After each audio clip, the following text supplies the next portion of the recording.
สวั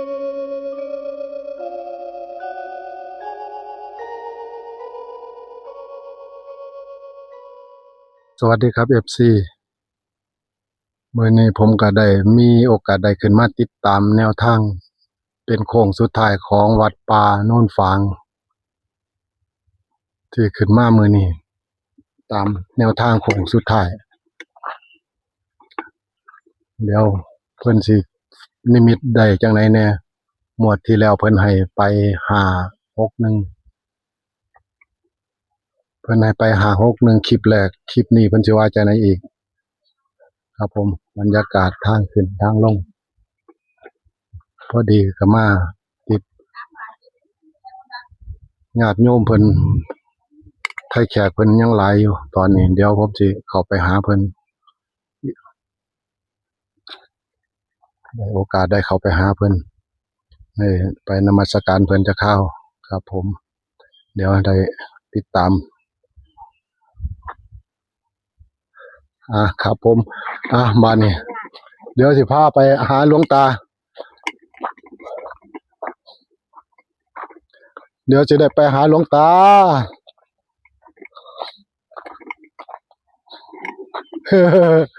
อ่า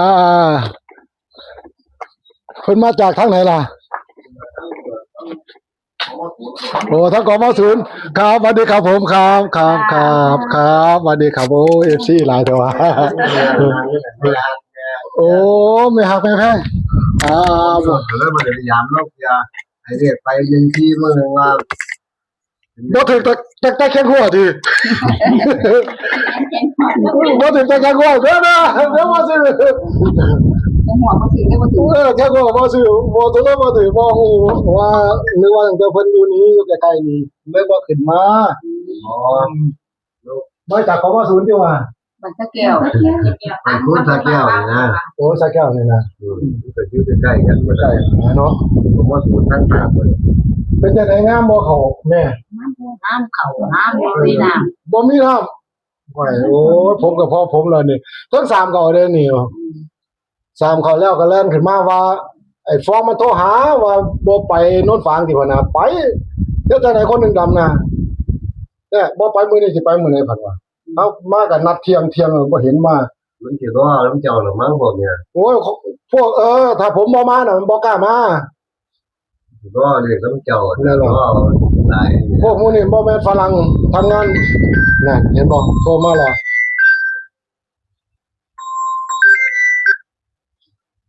ฮัลโหลครับครับผมโอ้ยอยู่วัดพี่ล่ะกำลังถ่ายทำอยู่นี่โทรหา2รอบเจ้าบ่เป็นฝรั่งคือข่อยเนาะเลยเวลาตั้ง20นาทีข่อยนัดเที่ยงนี่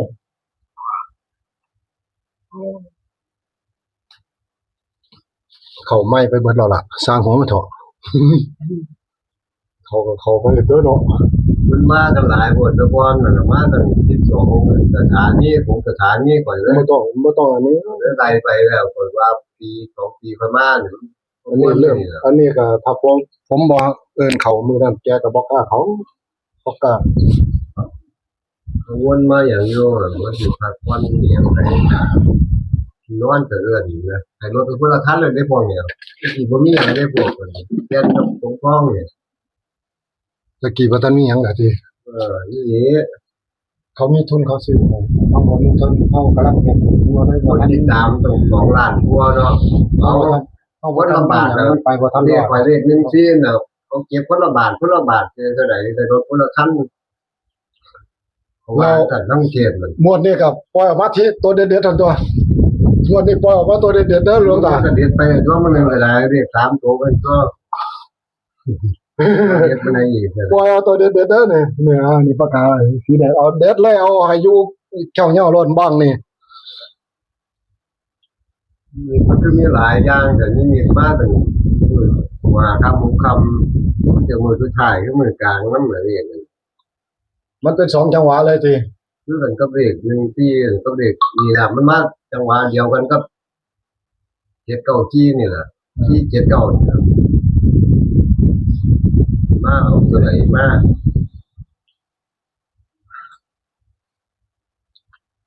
ตัวไหนมาออก นี่กันอย่าง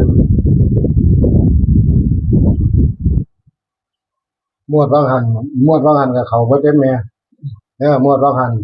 3ตัวโตดเพิ่นเด้อ อืม เพิ่นให้อหยังล่ะเก็ด94มวดว่างหันถือเบิดทั้ง3ตัวแต่ว่านั่นแค่สลับเท่านั้นเด้อ แต่มันก็มันตัดถึง2ตัวก็คือ79ถ้า3ตัวถ้าเฮาเล่น6กลับนั่นเรียบร้อยเลยตรงเบิดเลย6กลับถ้าเฮาเล่น6กลับบ่ต้องไปโตดเลยเล่น6กลับได้หลาย กลับมันค่อยได้หลาย ครับ6กลับเลยบ่ต้องไปโตดนั่นล่ะ บอกคนขายอยู่นะ6กลับก็เฮ็ดให้เฮา 6กลับเลยว่า ท่านบอกคนขายว่า6กลับเฮา 6กลับเลยเขาก็เฮ็ดให้บ่ต้องได้ไปโตดไปเตดยาก เอาหมดแล้ว บอกเขาเลย6กลับเลข3ตัวเขียนให้เขาไป6กลับคูณ6กลับเลยบอกเดี๋ยวเขาก็เขียนให้เองดอก6กลับ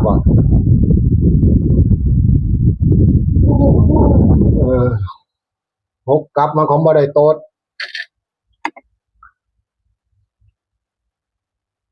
โดยมากสิเอาจังซั่น ฟ้องกี่คนชมมันเราจะมาหาน้ำมันตั้ง2 ล้านกว่าเนาะ ของเขามันช่องไงเด้อ มาอยู่นี่ล่ะมาหานี่ล่ะตะกี้ก็บ่มีกันคือพอ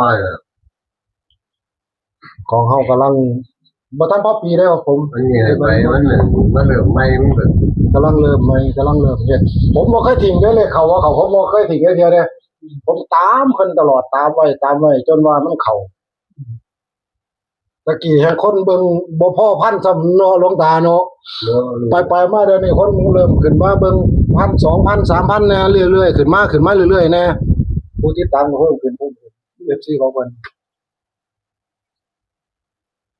เคยหมันแบบ ครับแต่ว่าถึกมาตลอดเด้4-5งวดแล้วเด้ที่มาถ่ายทำอยู่นี่ถ้าคนยังมันบ่ทันแพร่กระจายหลายนะแบบว่าช่องของเขามันกำลัง น้องมันกันใหญ่ บ่ทันใหญ่ FC บ่ทันหลายถ้า FC หลายแล้วนี่บ่ได้ว่าแล้ว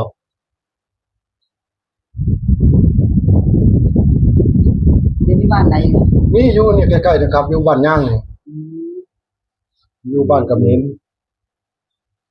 ยางนกคู่นี่ยางนกเกาะนี่ มีตัวเหรียญมันได้ตัวเทิงนี่มีตัวรองมันได้เลข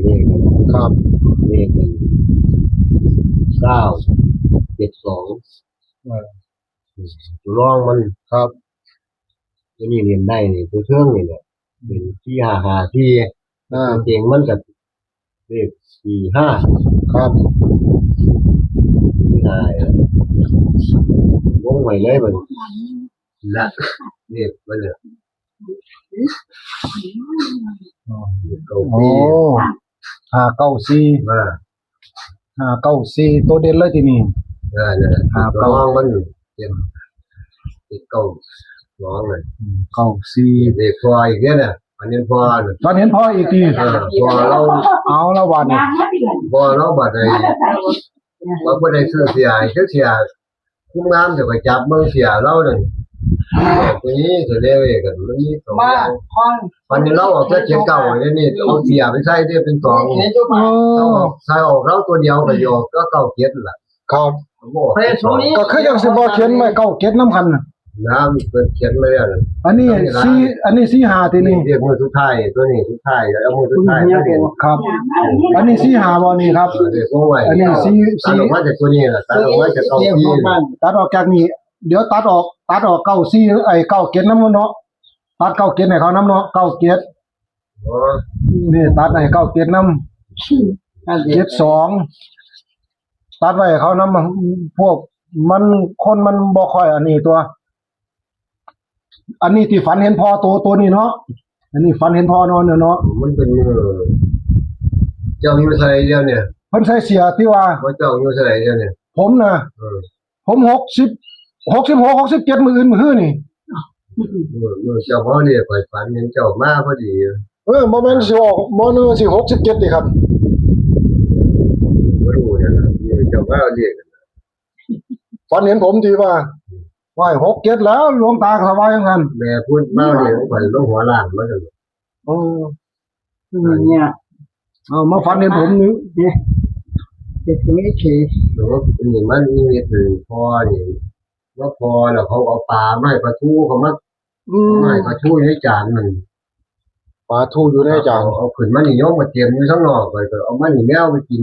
อ้าวแมวอีกแล้ว ไปเรียกแมวไป เลิกแมวอีกแล้ว ไปเรียกแมวไปถ่ายมามี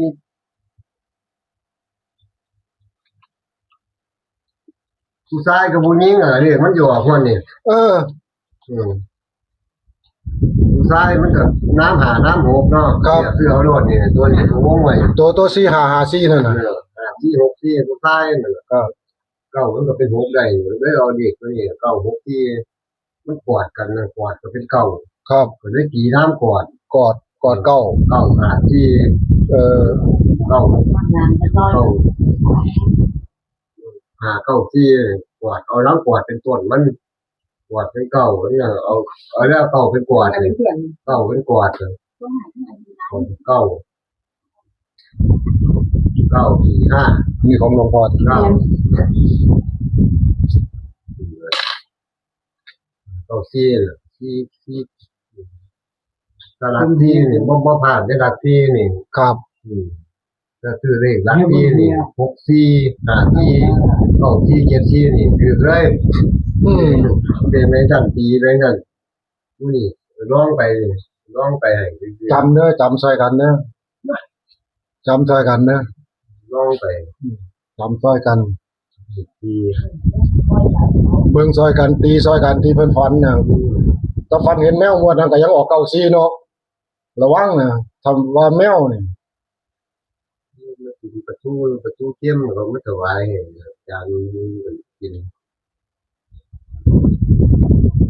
เพิ่นฝันแม่นเด้นิมิตเพิ่นบอกว่านี่ตีแม่นเด้แต่ว่ามาเกี่ยวกับพ่อเพิ่นอีกนี่ จับเสียแล้วผู้ใดซื้อให้บอกรัดเวลาน้องฝ้ายซื้อเสียคน อืม ไปจับเสียมันอยู่เป็นร้อยผ่า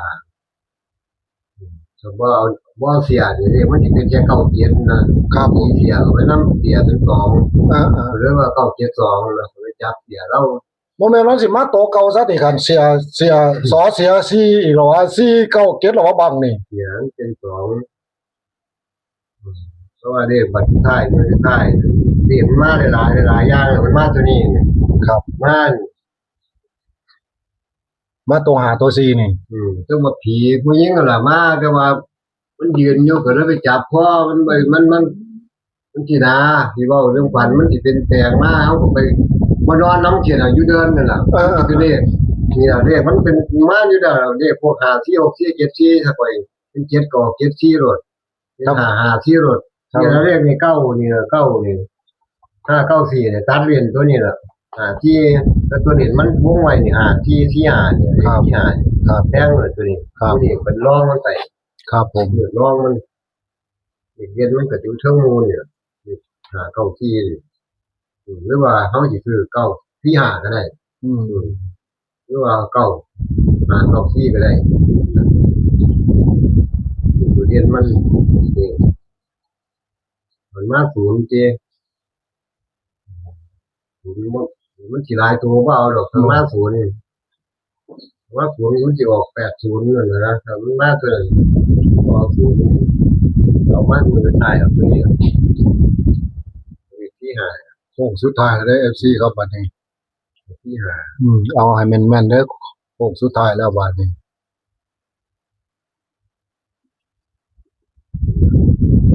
2 คนชายกับหญิง2 คนอยู่ว่าเนี่ยมันสิเป็นจังได๋มันสิเป็นเลข2ตัวบ่ถ้าบ่เกี่ยว3ตัวมันก็แค่ที่หาเท่านั้นแหละ ตี4 5 5 4ตัวแล้ว ที่2 3ตัว บ่ต้องไปตี3ตัวแล้วตี2ตัวซ้ำนั่นแหละ แค่2ตัวนี่โอ้โห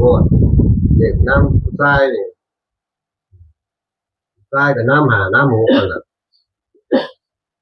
เจ็ดมันก็นั่นน่ะมันมีที่6ที่7ที่มันบอก ครับผม แต่แท่งตัวเดียวก็คือว่าที่หาที่หรือว่าพอ6ที่7ที่เข้าไปมีเท่านั้นเองนะครับ เหรียญมันน่ะเก้าที่เนี่ยแล้วเขียนมานี่นะ เอาน้ำกวาดไปไว้ที่เดือนน้ำกวาดเคยฝันมากวาดตะกี้กวาดลูกสาว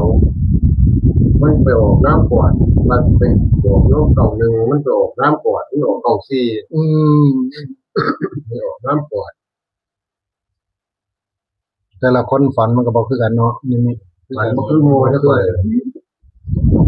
ตัวตามกองเก่ามันมา ครับ แล้วกองมันสายมัน954 594 45 แต่ว่าเลขมาหมดนี่งามอยู่เด้อ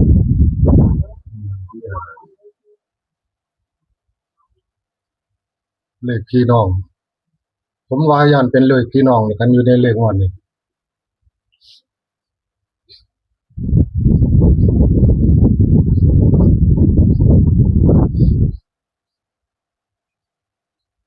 ได้ก็แล้วนะเฮ็ดจน2-3 บาท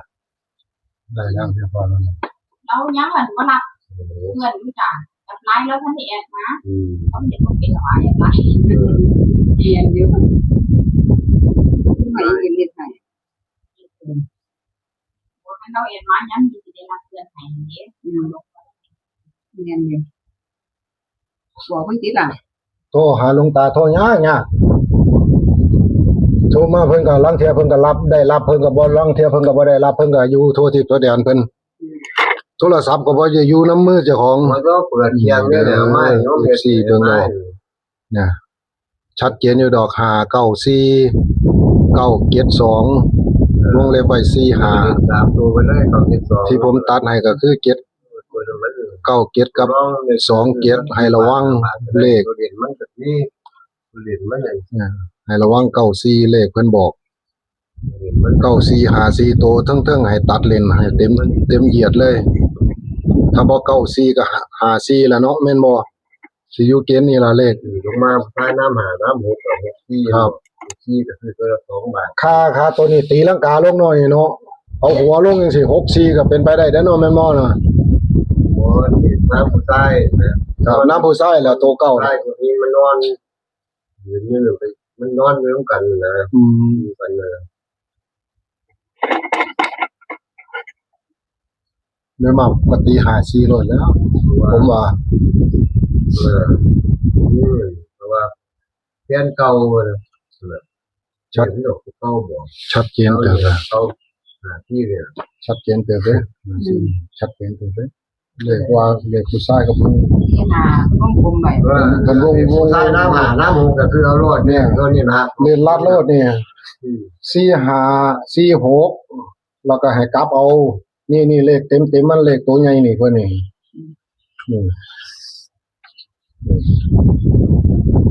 นี่ตัวเด่นมันเลยนี่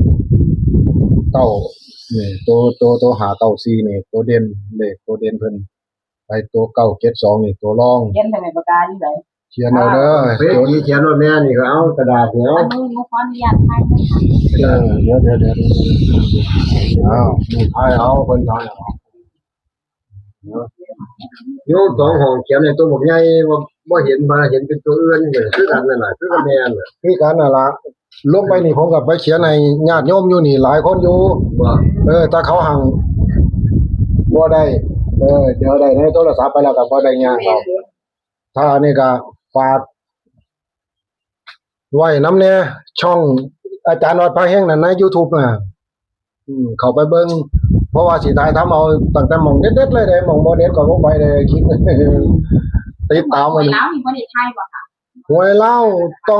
องเข้าไลน์ผมไปเพราะว่าผมมันสิสลับช่องบ่ได้ของผมมันอันนี้นะแบบว่าย่านมันสรุปหวยยากหวยเล่านี่ต้องเข้าในไลน์ผมไปเลยแอดไลน์ของผมเข้าไปในไลน์เลยถ้าอยากได้หวยเล่าก็ประมาณ 6:00 นแลงโทรไป แล้วมีคิดเองไม่หมดค่ะ บ่หวยเล่ามันมีมาจากทางขอนแก่นให้เขาจุดธูปพวกสายพญานาคลูกศิษย์ลูกหาเจ้าของนั่นล่ะพวกลูกศิษย์ลูกหาเจ้าของนั่นล่ะให้มันอันนี้มันเฮ็ดให้ คือมือไทยเนาะ โอ้คุณ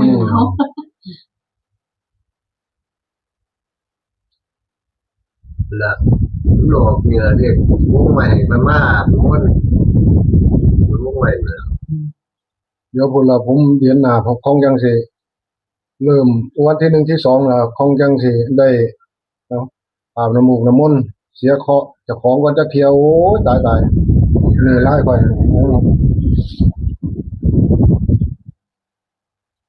มาที่เข้มคือว่าเอาด้วยคือพอทั้งหลายว่าเอาไม่เอาคิดว่านี้คือ เพราะว่าวันเกิดเจ้าของวันที่5นี่ที่5เดือนสิมานี่5กันยายนนี่ ได้ อันนี้เป็นกุ้งบ่ค่ะ บ่ครับอันนี้ส่วนตัวถ้าเขาคุมเดี๋ยวสิดึงเขา เขากุ้งมีในถึงนี่บ่ค่ะ บ่เข้ามาในกลุ่มสบายๆแล้วค่อยโยนออกเทื่อเดียวกันแล้วเนี่ยอันนี้แค่คนนั้นแค่คนนี้อยู่หมุนปุ้ยอยู่แต่ละมือลางคนก็เข้าไลน์ข่อยบ่ได้อยู่ทางไกลก็โทรมาตามเบอร์โทรมาแล้วก็ ของเทียมแบบโยนเขียนไปออกเด็กเล่าเมามือไปออกเด็กเล่าย่ำแรงมันลงตัวหอง เมื่อวานนี่ได้มา369เมื่อวานนี่ตอนแรกเมื่อวานตอนแรก เราที่สองไปเลย เมื่อคืนนี่มันออก ของเก่า 9670มันก็ถูกข้างล่าง9670แล้วนี่มันก็3369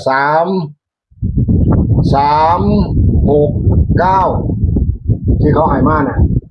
ดีกว่าเมื่อวาน มื้อวานนี่นะแรงวานนี่369บัดนี้มันก็ออกไปแล้ว69แม่นบ่ล่ะ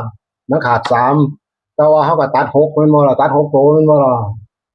ตัด6กลับคือกัน3ตัวมานี่3663 3993แล้วก็6996มันก็อันนี้เฮาก็ตีลังกา เป็นมือนี้ เมื่อวานนี่ออกไปเมื่อคืนนี่แล้วมื้อนี้ยังบ่ทันได้มื้อนี้ต้อง6 โมงแลงใช่ผมบ่ได้ซื้อแล้วผมบ่ค่อยได้ซื้อเพิ่นสิมานี่ล่ะมาถ่ายทำนี่นำกันนี่ล่ะบัดนี้ก็สิเหลือไว้ให้ตั้งแต่เพิ่นน่ะตัวเพิ่นนี่มานั่งขายตัวบัดนี้เจ้าของก็สิเซาตัว เพิ่นมาก่อน ท้ายไปกันเลย ถ่ายนำกันได้อยู่ถ่ายไปได้อยู่ ท้ายไปออกไปเดียวแล้วก็ท้ายไป บ่แค่ในช่องบ่ได้แค่ในช่องบ่ได้ถือว่าเขาดึงคลิปเจ้าของเขาบ่ได้ดึงคลิปเราแล้วต้องมาลงเอาเอง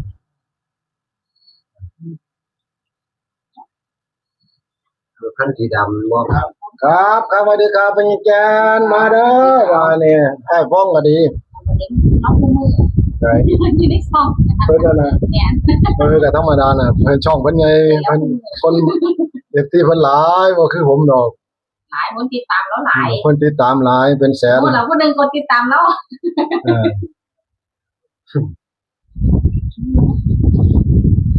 กดติดตามไว้เดี๋ยวก็เห็นเองดอก ครับผมถ่ายแล้ว มาไม่เจ้ากับคอยต้องแบบฝรั่ง ที่ก็เก่งที่ แค่เขาตัวกินยาเลย เอาตอนนี้ของผมล่ะเดี๋ยวให้ไปมีแกนเพิ่นเอา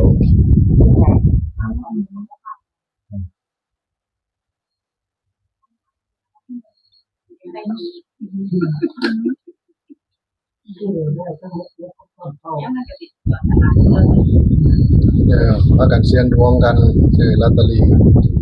ไปเนี่ยก็พอดีนั่นล่ะ มีที่ขายอยู่ ครับมีอยู่พุทธสงฆ์ ขายเบิดแล้ว อันนี้ผมก็จะได้แวะไปหน้าอีกที่เราพูดมาแก้ว มันที่เกี่ยว นี่มันเช็คเกี่ยวคนที่จะว่างานเช็คเกี่ยวที่ ครับ เกี่ยว สาแก้วหูอยู่สาแก้ววานคูนครับ มันเช็คเกี่ยวเพราะมันเช็คเกี่ยว มัน มัน สาแก้ว มันเด็ก เกินวันบ้านน้องฝากสิ ครับมันป่าโนนฟ้าเอา เปลี่ยนเขาวันแค้น วันมันเช็คมัน เป็นไว้เมืองฝาง เมืองฝาง ว่ามันโน้นฝางเนี่ยใช้บ้านเป็นโน้นฝางใช่ ใช่ ป่ะ บ้านเฮาโน้นฝาง เขียนเป็นเมืองฝาง แต่ว่าเมืองฝางอันนี้เมืองฝางโน้นฝางอันตัวเดียวกันแหละเครื่องเมืองมันเป็นเมืองเก่าเป็นโน้นบ้านเก่า เมืองเก่า เมืองเก่าโน้นเก่าโน้น ฝาง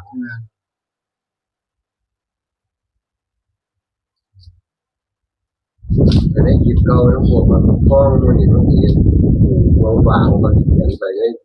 กูที่เขาจะเขียนเป็นกูที่ เขาจะรู้เลยเขาเปิดทิ้งออกไปปูฝางมันจะขึ้นมาจากที่เก่าว่ามันขึ้นมาเต็มเลยที่หาปีขึ้นไปมันขึ้นมาเต็มเหมือนนี้นะ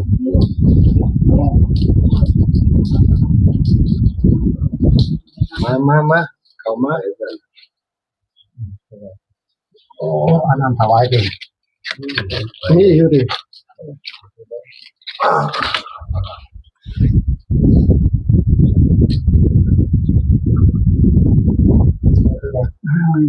มาพี่มาแล้วพี่มาพี่เข้าไปเลยเข้าไปเลย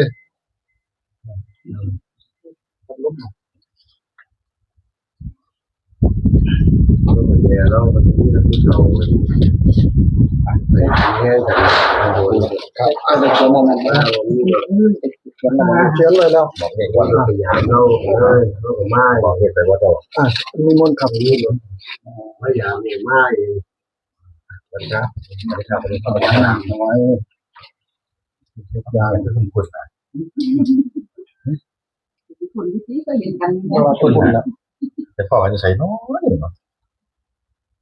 พอกันอยู่ไสเนาะหั่นว่า พ่อ ก็สิพอกันอยู่ดีตัว เขาการเจ้า เอาบ่เป็นหยังครับผมเอาเลยบาดนี้ ไทยรอบนึงก็ได้ตัวถ้าผมไทยเนี่ย เอาผมว่าจะเห็นห้วย พยายามแล้วเสีย นี่ นะ นั่นเลย นั่นเลยที่รอบรอยน้อยรอบขาดเรียนธรรมศาสตร์ตั้งเรียนประจำมันเจ้าน้ำมันเจ้าก็ถือเรียนน่ะเจ้ามาว่าเป็นรถขาดคือวันหลังจะโม่รถก็ขาดวันตามเสียงมันก็แพ้เสียเขาบอกจะวนเวียนดู บ่ได้ออกบ่ของผมบ่ รอบขาดต้องสับเลยไปก็ต้องยังยายสิดูนะเพราะว่าหลอดมาได้ยังไงรถมุนมันดูทั้งเลยบ้าก็คือมือแต่ของใส่เป็นตาตัวนี้ไหมดูหนังดูเป็นใช้ที่เป็นนี้มีก็ได้กระดาษเชียงของยามองแล้วปูขออนุญาตอีกรอบนึงแล้วปูเด้อขออนุญาตอีกรอบนึง บ่เป็นหยังดอก มาที่หลังครับ มาทีหลังทีหลังงู นัดเราอยู่แต่ว่าให้มาช้า โอเค อันเดี๋ยวผมสิขายหัวปกกัน การมาสการครับ น ปู มัสการครับหลวงปู่ มาตามนัดเดี๋ยวที่ไหนต้อยไปใช้ เอานั่งทายไปเนี่ยข่อยสิอันนี้ก็แม่เบิ่งเอาปกกันแม่ ก็มาตายพร้อมกัน มันนี่อยากน้องก็มาถ่ายอะไรใช่ไหมปู ญาติโยมเพิ่นมานี่ล่ะ FC ญาติโยมของเพิ่นมามื้อนี้หลายผู้หลายคนผมก็มานี่เทั้งช่องอาทิตย์จันทร์กับฝ่ายฟองที่มาถ่ายทำนำกันมื้อนี้ท้ายสุดนี้ก็ผมก็สิได้ขออำลาพาจาก FC ไปสุขสุขคนขอให้ได้มีโชคมีหมานนำกันสุขสุขคนอย่าลืมกดไลค์กดแชร์กดเป็นกำลังใจกดติดตามไว้ตัวไหนดีๆเด็ดๆสิได้ไปติดตามหามาให้ทุกคนครับสวัสดีครับผม